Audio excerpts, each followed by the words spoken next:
Encore Revival, America, June 12, 2017. Donald Trump has been and always will be a businessman at heart. His interactions with Comey reflect a boss gently steering one of his top employees, but Washington doesn't work that way. The president can fire an FBI director, but he may not steer him. Many Americans will see this as an endearing and harmless mistake, evidence that the nation finally has a president who doesn't think like a lawyer. Trump is guilty of thinking like the people, rather than an old stone that has sat in the Beltway so long that it looks like a pile of moss. In his testimony, Comey verified what we already knew.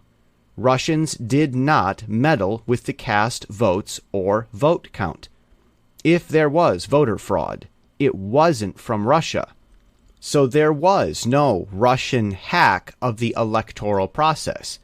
There were hacks during, after, and before the election, along with a lot of other events that didn't make the news. So why the big news?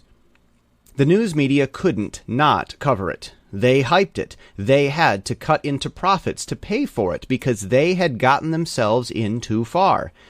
Pictures of Comey and a scene with the press taking pictures of the press taking pictures proves that there's a lot of press, something the press still needs to prove these days, especially with Fox News having cannibalized itself right out of first place.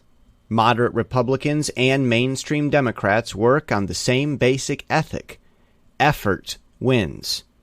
Republicans want the people to see that they are trying, but they won't do anything. If Republicans took action, it would be a first.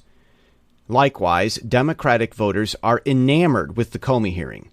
Comey is looking Trump in the eye. He's going to say things. That's courage. That's really bold and stuff. In your face, toothless, uber rude bravado is much more important than actually winning. At least when you can't win. To a young ultra-liberal, boldly accomplishing nothing is much better than winning anyway. That is, if you're still angry about having lost. Encore. Revival is returning to America.